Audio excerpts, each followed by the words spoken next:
Waalaikumsalam warahmatullahi wabarakatuh. Alhamdulillah rabbil alamin wassalatu wassalamu ala asyrafil anbiya wal mursalin sayyidina Muhammad wa ala alihi washabbihi ajma'in.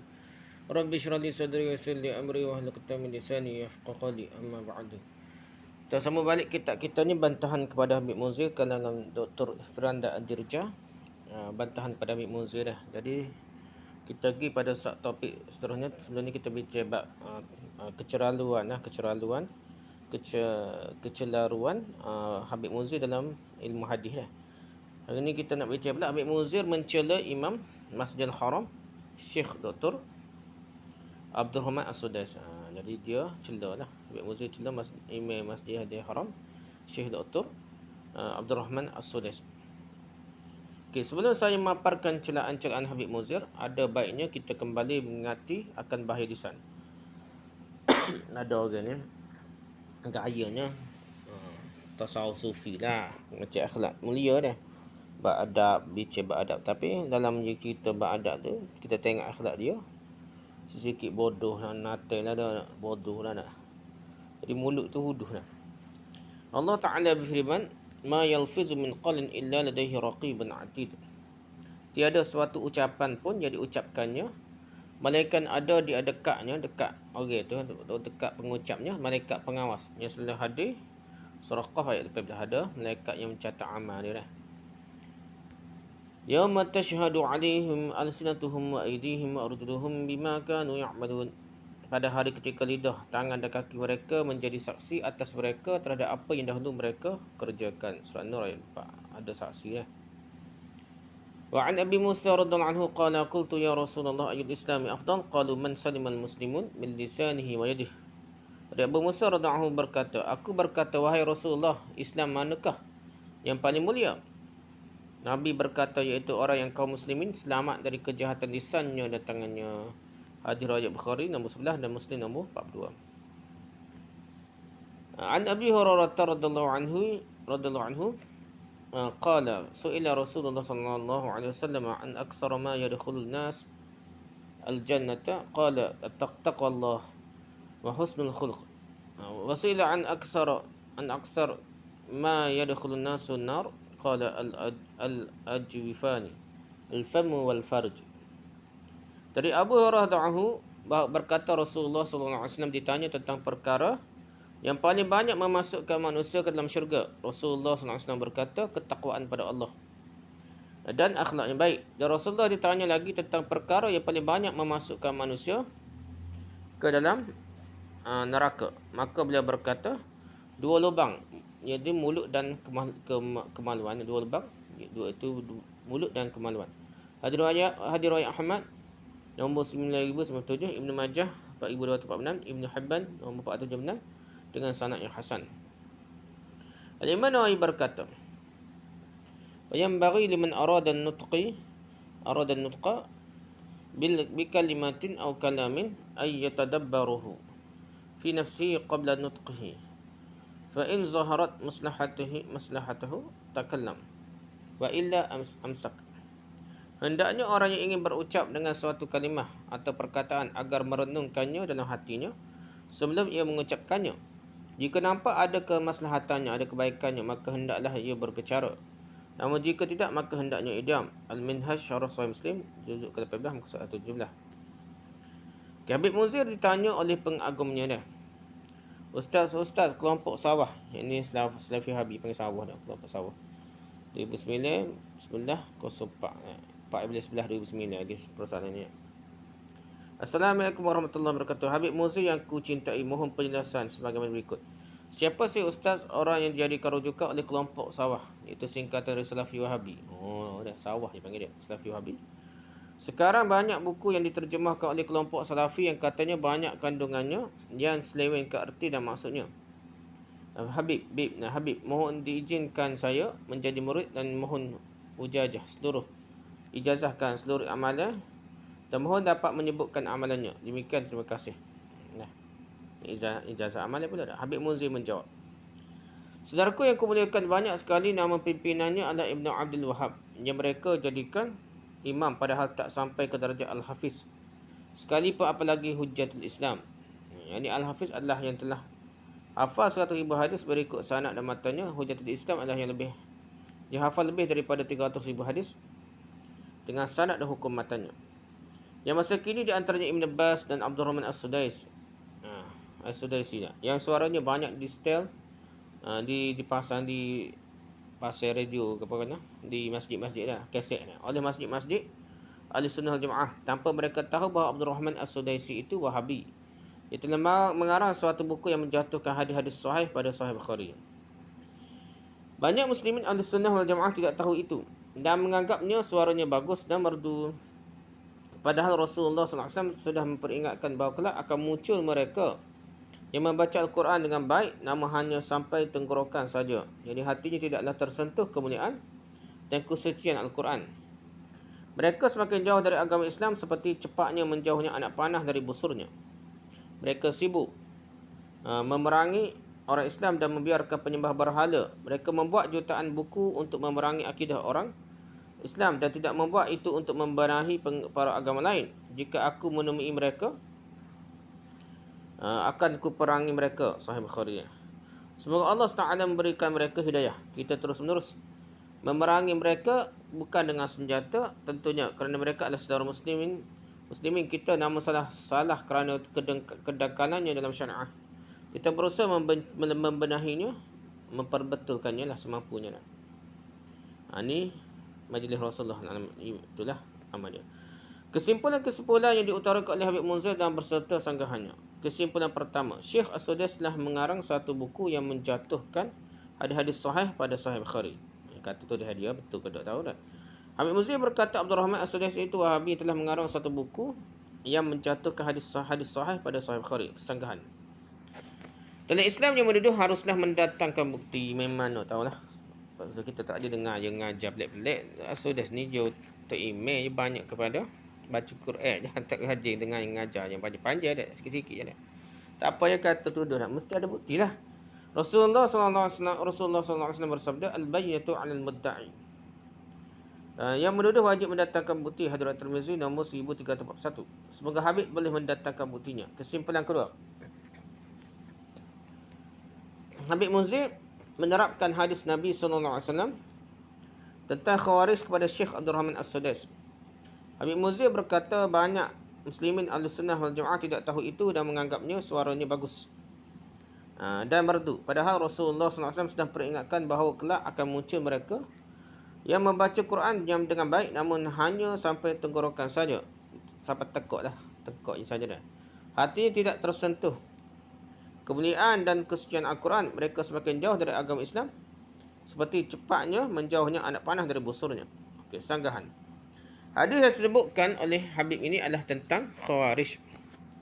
Berdasarkan kesepakatan para ulama. Ini tak ada khilaf kalau kira. Hadis ni cerita pasal Khawarij. Cuma nak berbual Khawarij hak kedua ni Khawarij kodok, jadi masalah dah. Imam Al-Bukhari membawakan hadis ni nombor 1930 dan 1931 dalam bab qatal al-khawarij wal mulhidin ba'da iqamatul hujjah alaihim. Bab tentang membunuh khawarij dan kaum ilhad kafir setelah ditegakkannya hujah kepada mereka. Imam Muslim membawakan hadis ni nombor 1063 dalam sebuah bab yang dibuat oleh Imam An-Nawawi ni. Imam Sahih Muslim tak ada bab dia dia.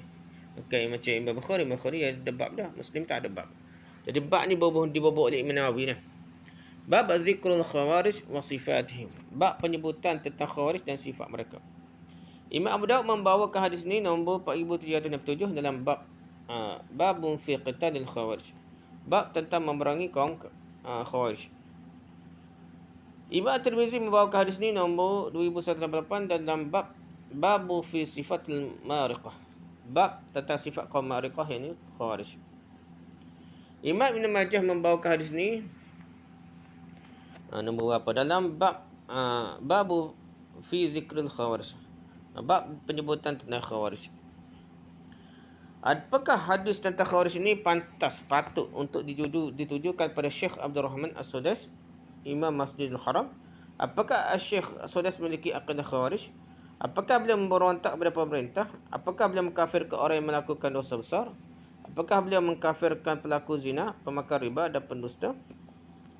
Jika menurut Habib beliau adalah Khawarij, maka sekali lagi tolong datangkan bukti. Kesimpulan ketiga.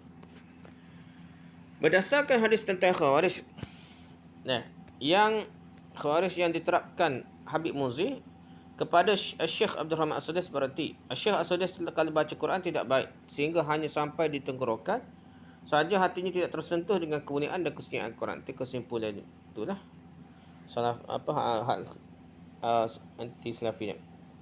Syekh As-Sudais semakin jauh dari agama Islam seperti cepatnya menjauhnya anak panah dari busurnya. Sanggahan, wahai Habib Muzir, Anda mengatakan bahawa Syekh As-Sudais tidak baik bacaan Al-Qurannya sehingga hanya sampai di tenggorokan dan hatinya tidak tersentuh dengan kemuliaan dan kesucian Al-Quran. Apakah anda tahu isi hati Syekh As-Sudais? Apakah anda tidak pernah mendengar tangisan beliau tak kala membaca Al-Quran? Apakah anda tidak tahu bagaimana lantunan bacaan beliau ketika tak kala di 10 malam terakhir bulan Ramadan? Menggetarkan hati-hati para ma'mun dan menjadikan mereka menangis berdoa kepada Allah. Syekh As-Sudais bukanlah termasuk Khawarij, akan tapi semoga Syekh As-Sudais termasuk dalam hadis ini. Inna ahsanan nasi qira'atan alladhi idza qara'a ra'aita annahu yakhshallaha. Sesungguhnya orang yang paling baik qiraah Qurannya, baca Al-Quran dia paling baik adalah orang yang jika membaca Al-Quran engkau melihatnya takut pada Allah. As-Sahih nombor 1533. Wahai Habib Muzir, anda mengatakan banyak Muslimin Ahlussunnah yang menganggap suara beliau bagus dan merdu. Lantas kenapa Habib Muzir? Kenapa anda mesti sewok deki ke apa dah? Kalau banyak kaum muslimin yang senang mendengarkan suara beliau yang menggugah hati-hati kaum muslimin, kenapa mesti sewok atau tak puas hati ke apa dah? Wahai Habib Muzir, anda mengatakan bahawa Syekh As-Sudais semakin jauh dari agama Islam seperti cepatnya menjauhnya anak panah dari busurnya. Hendaknya anda bertakwa kepada Allah dan jagalah lisan anda. Apa yang menyebabkan anda begitu membenci Syekh As-Sudais sampai-sampai mengatakan demikian? Dosa apakah yang dilakukan oleh Syekh As-Sudais sehingga anda mengatakan bahawa beliau semakin jauh dari agama Islam, bahkan semakin jauh dari, dan dengan begitu cepat seperti cepatnya menjauhnya anak panah dari busurnya? Kesimpulan keempat, Habib Muzir menyatakan siap terus untuk memerangi orang-orang yang semacam Syekh As-Sudais, bukan dengan mengangkat senjata akan tapi dengan menjelaskan kebatilan-kebatilan orang-orang semisal Syekh As-Sudais. Sanggahan, wahai Habib Muzir, anda menyatakan kita terus memerangi mereka. Anda ingin terus memerangi Syekh As-Sudais dan ulama-ulama Arab Saudi. Silakan anda memerangi mereka dengan hujah dan bayan, bukan dengan tuduhan dan kepalsuan serta salah menukil perkataan ulama, apalagi memanipulasi perkataan ulama. Silakanlah wahai Habib Muzir Al-Musawa, semoga Allah memberikan petunjuk kepada anda. Wahai Habib Muzir, kaum muslimin sudah terlalu faham siapakah sebenarnya yang harus diperangi. Apakah seorang yang menegakkan tauhid, mengajak umat hanya beribadah kepada Allah, mengajak umat meninggalkan kesyirikan, ataukah orang yang sukanya menyuruh umat untuk berdoa kepada selain Allah, berdoa kepada orang yang sudah mati, mengajari umat mencela ulama dan orang soleh? Kesimpulan kelima panjang aku nak. Sudah sikit dah.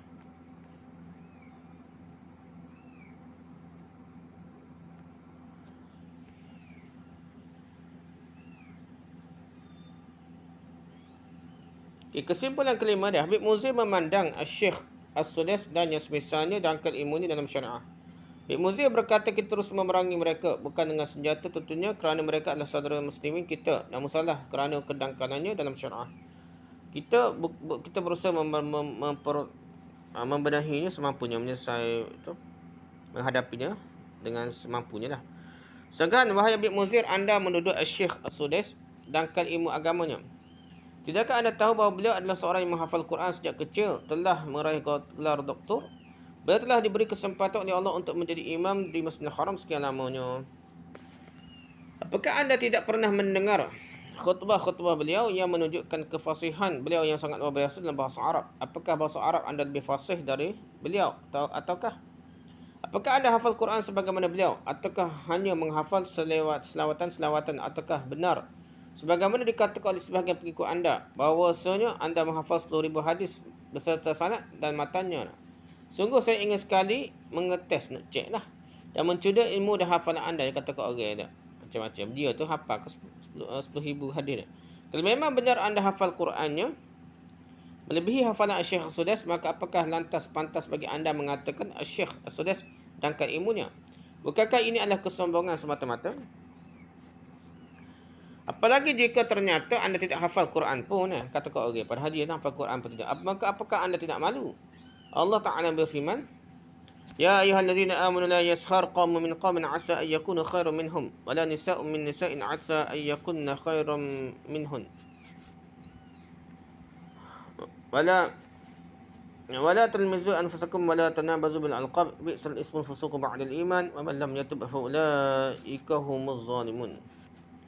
Hai orang beriman, janganlah sekumpulan orang lelaki merendahkan kumpulan yang lain. Boleh jadi yang ditertawakan itu lebih baik dari mereka. Dan jangan pula sekumpulan perempuan merendahkan kumpulan lainnya. Boleh jadi yang direndahkan itu lebih baik. Dan janganlah suka mencela dirimu sendiri. Dan jangan memanggil dengan gelaran yang mengandungi ejekan. Seburuk-buruk panggilan adalah panggilan yang buruk sesudah iman. Dan barang siapa tidak bertaubat, maka mereka itulah orang yang berzalim. Surah Al-Hujurat ayat 11. Lepas ni lah kita bincang Muzair juga mencela ulama-ulama yang lainnya. Lepas ni kita bincang. Wallahu a'lam. Subhanakallahumma wa bihamdika, subhanakum dika asyhadu an la ilaha illa anta, astaghfiruka wa atubu ilaik. Assalamualaikum warahmatullahi wabarakatuh.